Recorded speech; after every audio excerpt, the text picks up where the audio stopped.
Hello दोस्तों, आपका मेरे चैनल मार्गदर्शन पे बहुत बहुत स्वागत है। तो दोस्तों, आज मैं बात करूंगी आपसे नवरात्रि व्रत के बारे में।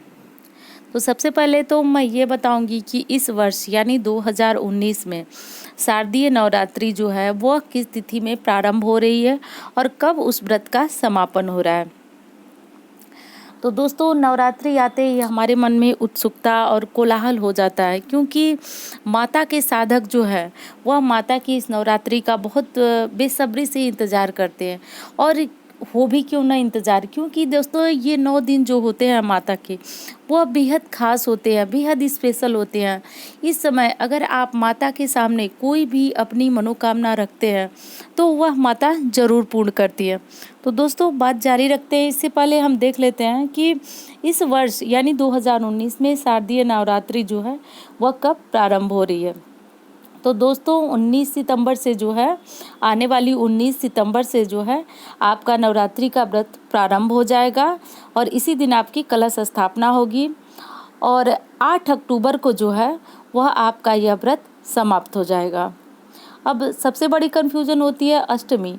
तो दोस्तों, इस बार अष्टमी तिथि जो है वह 6 अक्टूबर दिन रविवार को पड़ रही है। और अगर आपको कलश स्थापना वगैरह का मुहूर्त जानना है तो आप जितने भी मेरे सब्सक्राइबर हैं वो कमेंट में अगर टाइप कर देंगे तो मैं उनके लिए वो मुहूर्त भी भेज दूंगी। वैसे अभी तो काफ़ी टाइम है, तो इसीलिए मैंने सोचा कि यह कुछ जानकारी आप तक भेज दूं। बाकी अगर कलश स्थापना का मुहूर्त वगैरह आपको जानना है तो उस समय तक ये वीडियो पहुंच जाएगी। तो दोस्तों देखिए, माता रानी की जितनी भी भक्त हैं उनके बारे में स्वयं ब्रह्मा जी ने कहा है कि जितने भी शक्ति के साधक हैं वह जो जो सोचते हैं उन्हें वो चीज़ें मिलती जाती है, यानी यम यम चिंतयते तम तम प्राप्त होती। तो जिस जिस चीज़ की वो बारे में वो सोचते हैं माता रानी वो सब चीज़ें उन्हें स्वयं प्रदान करती हैं।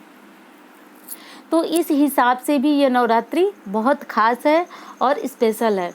तो दोस्तों, अब बात कर लेते हैं कि नवरात्रि में अगर 9 दिन का व्रत संभव न हो कर पाना तो किस प्रकार आपको नवरात्रि का संपूर्ण फल यानी व्रत किए बिना भी किस प्रकार संपूर्ण फल मिल जाए। क्योंकि देखिए, व्रत तो हम सभी करना चाहते हैं, इच्छा होती है, मन में श्रद्धा होती है, परंतु कभी कभी शारीरिक कमियां होती हैं, जैसे बीमार है, वृद्ध हैं या ऑफिस जाना है, कोई ऐसी मजबूरी है जिसके चलते आप ये व्रत नहीं रखना चाहते हैं, परंतु आपके मन में श्रद्धा है, अपार श्रद्धा है और आप ये व्रत नहीं रख पा रहे हैं।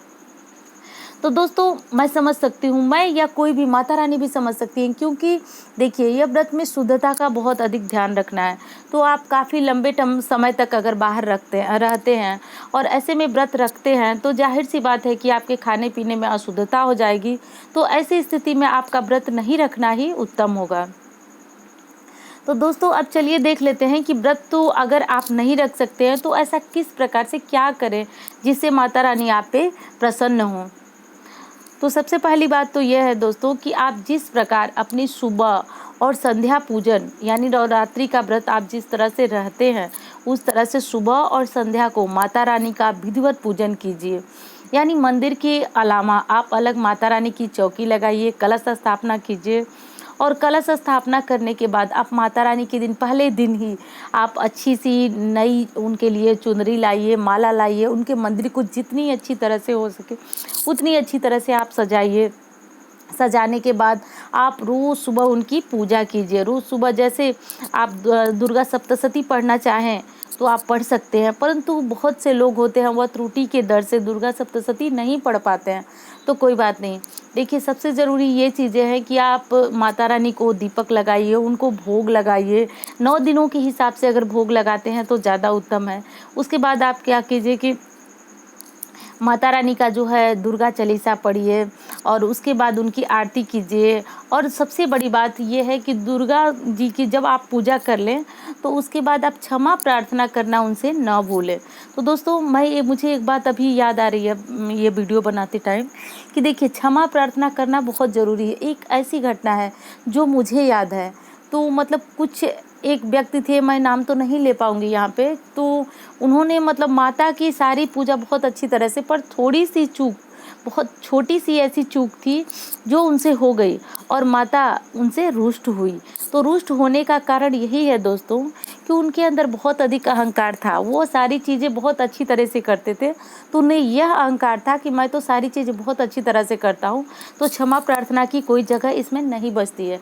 परंतु दोस्तों मैं ये बताती हूँ कि आप माता को कुछ भी भोग चढ़ाइए, पूजा कीजिए, परंतु समाप्ति के टाइम मतलब आप जब पूजा करके उठने लगे तो दुर्गा सप्तशती में लास्ट पेज पे क्षमा प्रार्थना दी हुई होगी, और नहीं दी हुई है तो आप कमेंट में बताइएगा। मैं इसके लिए आपको मतलब वीडियो बना दूंगी या जैसे भी हो मैं आप तक वो चीज़ें पहुंचा दूंगी। तो आप क्षमा प्रार्थना ज़रूर पढ़िए, क्योंकि दोस्तों क्षमा प्रार्थना से हम कितनी भी अच्छी तरह से पूजा करते हैं, थोड़ी बहुत त्रुटियां हमारे द्वारा हो ही जाती हैं। तो क्षमा प्रार्थना पढ़ लीजिए। और दूसरी बात, दुर्गा नवार्ण मंत्र का जप आप पूरे नवरात्रि में 1 माला कम से कम जरूर कीजिए। हाँ दोस्तों, यही मंत्र ऐसा मंत्र है जो आपको संपूर्ण पाठ का, दुर्गा सप्तशती पाठ का और संपूर्ण व्रत का पूरा फल आपको दिलाने वाला है।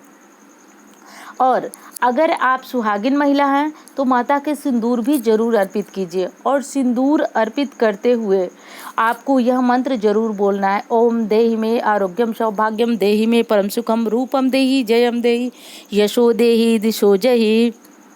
तो दोस्तों ये मंत्र बोलते हुए माता को आपको सिंदूर जरूर अर्पित करना है, और इस तरह से आपको पूजा पाठ करना है। और सबसे अंत में आपको मैं फिर बता रही हूँ कि आप क्षमा प्रार्थना करना न भूलें।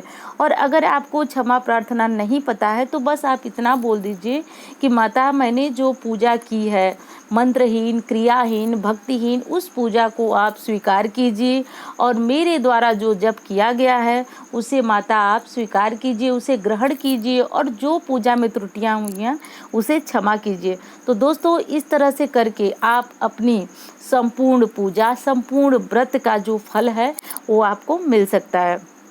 और अगली चीज़ है कि अगर आपके शरीर में जो है इतनी शक्ति है, इतनी ऊर्जा है कि आप पूरे दिन जो है फलाहार करके और दूध पी करके आप व्रत रख सकते हैं, तो आप संध्या के समय बहुत अच्छी तरह से सात्विक शुद्ध भोजन बनवाइए। आप अपनी रसोई को अच्छी तरह से साफ़ कर लीजिए और उसमें आप शुद्ध भोजन बनवाइए और सेंधा नमक मिला करके, और वह भोजन आप ग्रहण कीजिए।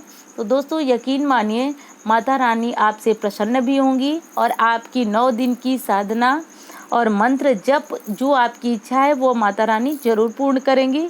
हाँ, परंतु ये चीज़ें आप अगर असमर्थ हैं तो ही कीजिए, यानी आपकी श्रद्धा है और आप किसी कारण से व्रत नहीं रह पा रहे हैं तो आपको किसी प्रकार का कोई दोष नहीं लगेगा। आप बहुत अच्छी तरह से भोजन बनवाइए और शाम के समय आप उस भोजन को सेंधा नमक डाल करके, हाँ, सरसों के तेल का भी त्याग कीजिए। आप उस भोजन में रिफाइंड ऑयल, देसी घी जो भी हो आप उन चीज़ों में बनवाइए, सरसों के तेल में मत बनवाइए, लाल मिर्च मत डालिए खाने में, और बिल्कुल शुद्ध शाकाहारी भोजन बनवाइए और शाम को आप वह भोजन कीजिए। इस तरह से दोस्तों आपको संपूर्ण 9 दिनों का फल प्राप्त हो जाएगा। तो दोस्तों उम्मीद करती हूँ ये वीडियो आपके लिए ज्ञानवर्धक रही होगी। मिलती हूँ एक इसी तरह की वीडियो के साथ। धन्यवाद।